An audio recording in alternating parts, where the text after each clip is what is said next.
ஒவ்வொரு மாதமும் 1 கோடிக்கும் அதிகமான பார்வையாளர்களை சென்று சேரும் பேசு தமிழா பேசு சேனலில் உங்கள் நிறுவனத்தை விளம்பரப்படுத்த வேண்டுமா? திரையில் தெரியும் எண்ணை இப்போதே தொடர்பு கொள்ளுங்கள்.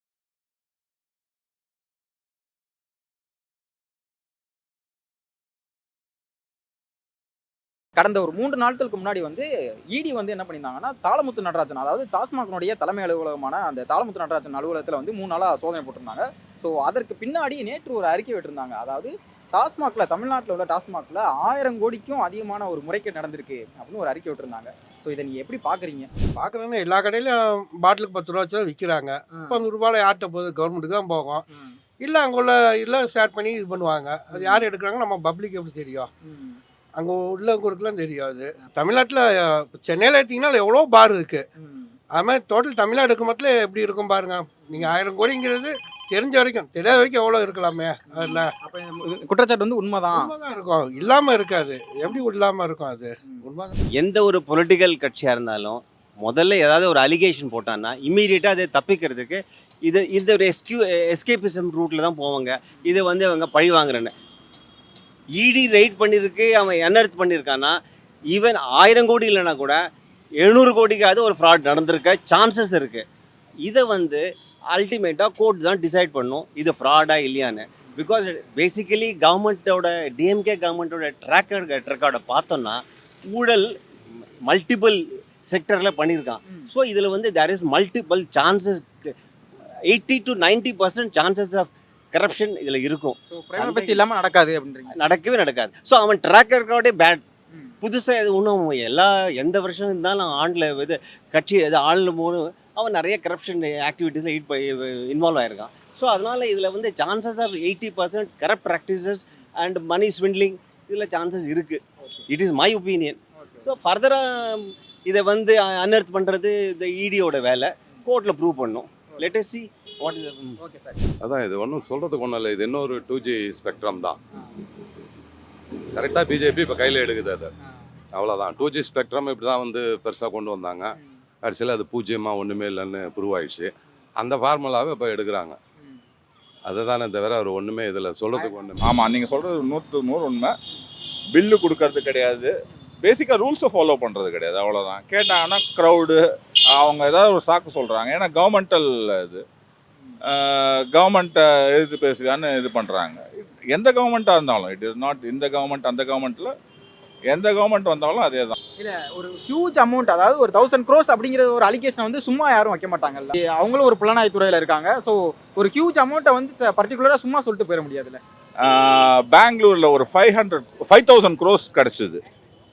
இடி தான் பிடிச்சாங்க. அப்போ அது என்னாச்சு? டெல்லியில் லிக்கர் ஸ்கேமில் என்னாச்சு? எந்த ஸ்கேமும் அவங்க ஒன்றும் பண்ணல.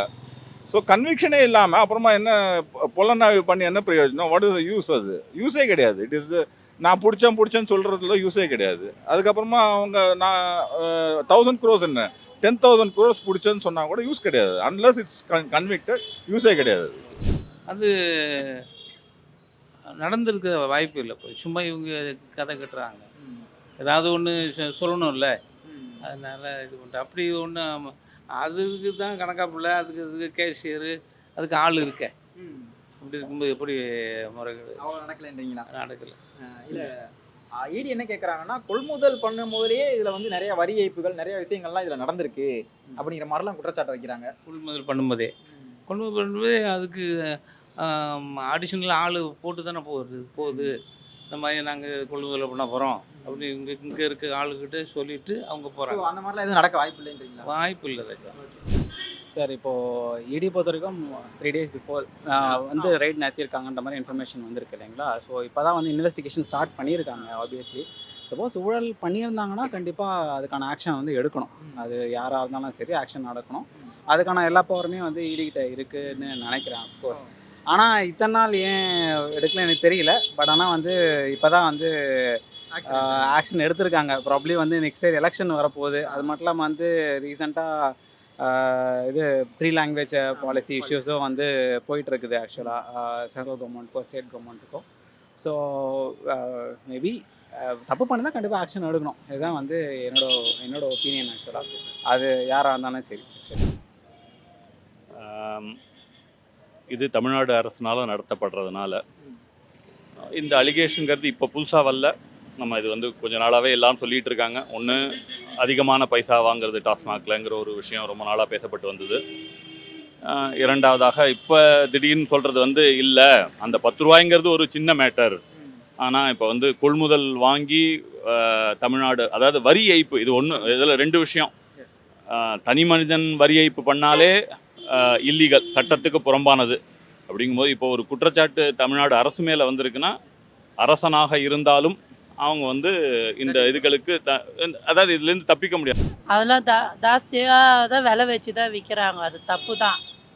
1000 கோடி அளவுக்கு முறைகேடு நடந்திருக்கு அப்படிலாம் சொல்கிறாங்க. நடந்துருக்க வாய்ப்பு இருக்குது. இந்த மும்மொழி கொள்கை வந்து இப்போ ரொம்ப பீக்கில் போயிட்டுருக்குல்ல, அதனால் ஏதாவது ஒன்றை சொல்லி டைவெர்ட் பண்ணணும் ஜனங்களை. அதுக்காக டாஸ்மாகில் வந்து இந்த மாதிரி நாங்கள் ரைடு பண்ணுறோம், அங்கே 1000 கோடி ரூபா முறைகேடு நடந்திருக்கு அப்படின்னு சொன்னாங்கன்னா, அப்படி ஆதாரம் இருந்தால் வெளியிடலாம்ல. இல்லை, இப்படி தானே சும்மா எதுக்கு எடுத்தாலும் செந்தில் பாலாஜியை நோண்டிக்கிட்டே இருக்காங்க. இது ஏன் அப்படி நோண்டுறாங்கன்னு நமக்கும் தெரியல. இப்போ இந்த ரூபா நோட்டு வந்து இந்த சிம்பிள் இருக்குல்ல, அதில் வேறு மாற்றிருக்கோம்ல. இன்றைக்கி பாருங்கள், அடிக்கடி இந்த மத்திய அரசு இப்படி தான் பண்ணிக்கிட்டே இருக்கும். அதுக்கெல்லாம் இப்போ இந்த ரிப்போர்ட் வந்ததுக்கு அப்புறம் என்ன சொல்றாங்கன்னா, ஆளுங்கட்சியா இருக்கிற திமுகல இது வந்து ஒரு பழிவாங்கும் நடவடிக்கை. இது வந்து மக்களை வந்து திசை திருப்புறதுக்காக தான் இந்த மாதிரி விஷயங்கள்லாம் வந்து மத்திய அரசு பண்ணிட்டு இருக்கு. ஸோ இந்த மாதிரி ஒரு முறைகேடு நடக்கவே இல்லை அப்படின்னு சொல்லியிருக்காங்க. ஆனா இந்த துறையினுடைய அமைச்சரான செந்தில் பாலாஜி அவர்கள் வந்து ஏற்கனவே ஒரு வழக்கில் அமலாக்கத்துறையால கை செய்யப்பட்டிருக்காரு. ஸோ இந்த விஷயங்கள்லாம் நீங்க எப்படி பாக்குறீங்க? நான் முன்னாடி சொன்ன மாதிரியே இது வந்து தவறு சரிங்கிறத வந்து முறையாக நீதிமன்றங்களும் சரி அறிக்கைகளுமே மட்டுமே செய்து முடிக்க முடியுமே தவிர, ஒரு தனி மனிதனாலோ இல்லை ஜென்ரல் ஒப்பீனியன் வந்து இதில் ஒரு மேட்டரே கிடையாது. எஸ்பெஷலி டேக்ஸ் எவேட் பண்ணுறாங்கங்கிற குறை வந்து ஒரு பெரிய விஷயம். அப்படி கவர்மெண்ட்டே பண்ணி ஒரு தனியாக அதில் இருக்கிற ஒருவரோ பல பேர்கள் அதுலேருந்து நன்மை அடைஞ்சிருக்காங்க அப்படின்னா அது ஒரு பெரிய குற்றம். ஸோ இந்த இடத்துல வந்து மக்கள் என்ன நினைக்கிறாங்க, அடுத்தவங்க என்ன சொல்கிறாங்கிறதெல்லாம் வந்து 2வது பட்சமே. தமிழ்நாடு அரசு இன்வால்வ் ஆயிருக்குங்கிற நிலையில் தமிழ்நாடு அரசு நிச்சயமாக அவங்களோட அந்த கரை இல்லைன்னா அந்த கரை இல்லைங்கிறது ப்ரூவ் பண்ணுறது வந்து. ஸோ இப்போ அந்த 1000 crores அந்த முறைகேடு வந்து கண்டிப்பாக நடந்திருக்க வாய்ப்பு இருக்குன்றீங்க?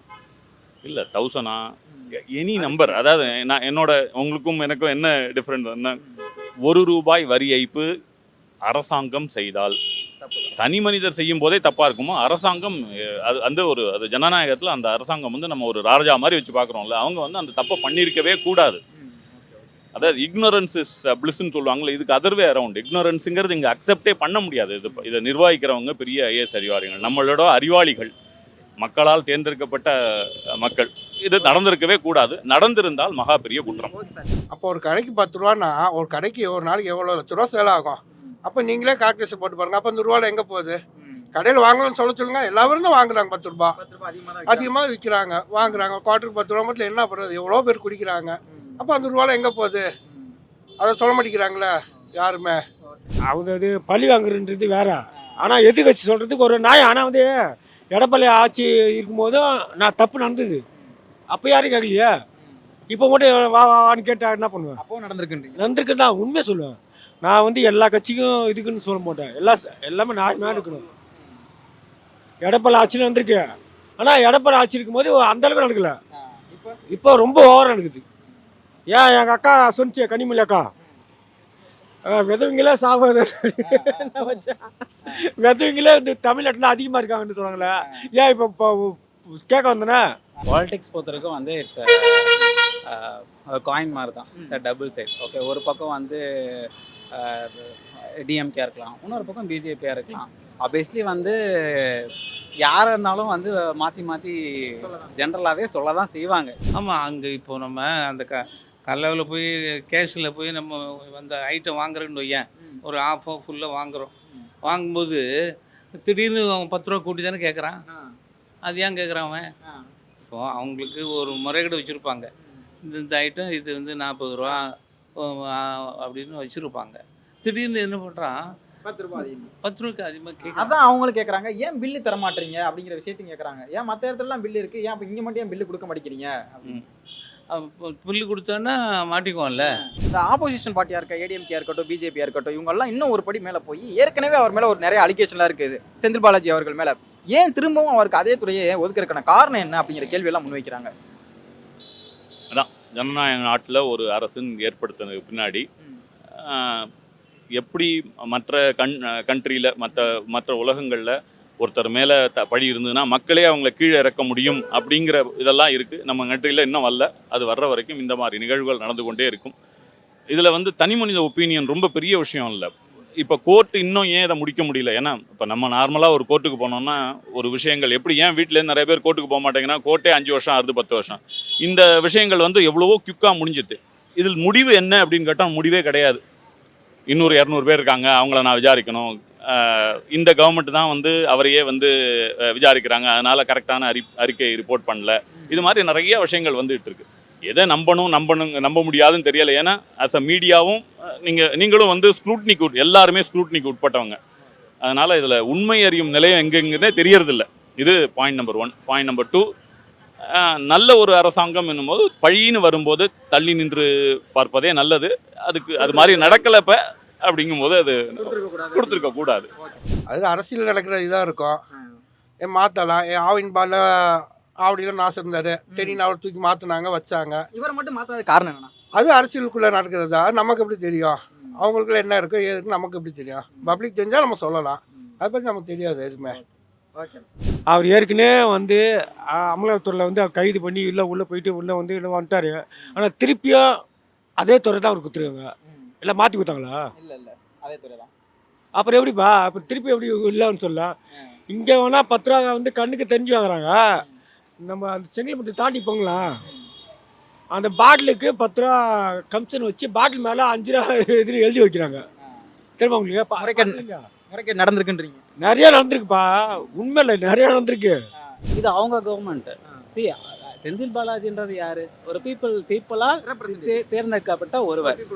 ஆக்சுவலாக வந்து ஒரு கோர்ட்டில் வந்து சுப்ரீம் கோர்ட்டில் யார் கொடுத்த ஜாமீனா சுப்ரீம் கோர்ட் தான் கொடுத்துருக்கு. நம்ம வந்து இவங்க திருப்பி வந்து போனாங்க, பிஜேபி போய் வந்து சுப்ரீம் கோர்ட்டில் வந்து என்ன பண்ணாங்கன்னா வந்து செந்தில் பாலாஜியோட வந்து ரிவோக் பண்ணணும் போது இன்னும் அதுக்கான ஆர்டர் எதுவுமே வரலன்னும் போது இஸ் ஏ பீப்புள் ரெப்ரசன்டேட்டிவ், அவருக்கான எல்லா அத்தாரிட்டிஸும் இருக்குது. கவர்னர் தான் வந்து அவருக்கு மந்திரி பதவி வந்து இது பண்ணி கொடுத்துருக்காங்க போது வந்து அது வந்து நம்ம எப்படி கொஸ்டின் பண்ண முடியும்? அதை நிரூபித்து உள்ளதுக்கு போடலையா அவன் வெளியே தானே விட்டுக்கிட்டு இருக்காங்க. அவங்க ஏதோ தப்பு பண்ணியிருப்பாங்க, அதை இவர் வெளியில் சொல்லாமல் இருக்கிறதுக்கோசம் கூட கொடுத்துருக்கலாம். அதை இப்படி இருக்கணும், தப்புன்னா அது கொடுக்காம தான் இருக்கணும். அவங்க கொடுத்துருக்காங்கன்னா ஆமாம் இருக்கிறவங்கள பற்றி ஏன்னா காப்பாற்றுறதுக்கு கொடுத்துருக்காங்க. பேசு தமிழா பேசுவினுடைய மக்கள் ஃபவுண்டேஷன் மூலமாக நம்ம ஒரு மிகப்பெரிய ஒரு பசு சரணாலயம் அமைப்பதற்கான முயற்சியில் ஈடுபட்டிருக்கோம். இந்த பசுக்கள் சரணாலயத்திற்கு என்னுடைய கான்ட்ரிபியூஷனாக நான் ஏதாவது கொடுக்கணுங்கிற எண்ண ஓட்டத்தின் அடிப்படையில் கிட்டத்தட்ட 10 ஆண்டுகளுக்கு மேலே நான் கலெக்ட் பண்ண கலை பொருட்கள் அனைத்தையும் விற்று அதன் மூலமாக திரட்டப்படக்கூடிய தொகை என்னவோ அதை இந்த மக்கள் ஃபவுண்டேஷனுக்கு, இந்த பசு சரணாலயம் திட்டத்திற்கு என்னுடைய கான்ட்ரிபியூஷனாக கொடுக்க போகிறேன். இந்த பொருட்கள் அனைத்துமே நம்முடைய பேசு தமிழா பேச அலுவலகத்தில் விற்பனைக்கு இருக்குது. கீழே இருக்கக்கூடிய இந்த கான்டாக்ட் நம்பருக்கு நீங்கள் கால் பண்ணி இது பற்றின மேலதிக விவரங்களை நீங்கள் தெரிஞ்சுக்கலாம். அது மட்டும் இல்லாமல் மக்கள் ஃபவுண்டேஷனுடைய அக்கௌண்ட் நம்பரை இந்த வீடியோடைய டிஸ்கிரிப்ஷனில் கொடுத்துருக்கோம். நீங்கள் நேரடியாக அந்த அக்கௌண்ட் நம்பர் மூலமாகவும் உங்களுடைய கான்ட்ரிபியூஷன்ஸை கொடுக்கலாம். பேசு தமிழா பேசு ஒரு சேனல் கிடையாது, அது ஒரு இயக்கம்னு நான் உறுதியாக நம்புகிறேன். உங்களுடைய குரலை தான் நாங்கள் ஒவ்வொரு வீடியோலையும் பேசுகிறோம், உங்களுடைய மனசாட்சியை தான் நாங்கள் பிரதிபலிக்கிறோங்கிற ஒரு எண்ணம் எங்களுக்கு இருக்குது. அதே எண்ணம் உங்களுக்கு இருந்ததுன்னா தொடர்ந்து பேசு தமிழா பேசுவனுடைய முயற்சிகளுக்கு நீங்கள் கொடுக்கக்கூடிய ஆதரவை இந்த பசுக்கள் சரணாலயம் திட்டத்திற்கும் கொடுக்கணும்னு சொல்லி ரொம்ப தாழ்மையோடு கேட்டுக்கிறேன். உங்களுடைய அன்பாலையும் ஆதரவாலையும் தான் பேசு தமிழா பேசி இயங்கிக்கிட்டு இருக்கு. அதற்கு என்றென்றைக்கும் நன்றி. ஃபார்மட் நியூமராலஜி அப்படின்ற ஒரு விஷயத்தை வந்து நம்மளுடைய மக்களுக்கு கொண்டு வந்த ஒரு தந்தையாக விளங்கக்கூடியவங்க நீங்கள் சார். அந்த ஃபார்மட் நியூமராலஜியில் உலக மக்களே வியந்து பார்க்கக்கூடிய அளவுக்கு ஒரு ரகசிய பொக்கிஷம் நான் வச்சிருக்கேன் அப்படின்னா எந்த விஷயத்தை எங்களுக்காக நீங்கள் சொல்லுவீங்க சார் பொக்கிஷமா? ஒரு ஃபேமிலி இருக்குது, அந்த ஃபேமிலிக்குள்ள இந்த நம்பர் கட்டாயம் இருந்தே ஆகணும். அந்த நம்பர் இல்லாமல் அந்த ஃபேமிலியில் யாருக்குன்னே ஒருவருக்கு அந்த கட்டாயம் இருக்கும். இந்த மாதிரி ஆன்மீகம் மற்றும் ஜோதிடம் சார்ந்த இன்னும் பல வீடியோக்கள் பார்க்கணுமா? மறக்காம திருவருள் டிவிக்கு சப்ஸ்கிரைப் பண்ணுங்க. திருவருள் டிவியுடைய சேனல் லிங்க் இந்த வீடியோடைய டிஸ்கிரிப்ஷன்ல இருக்கு.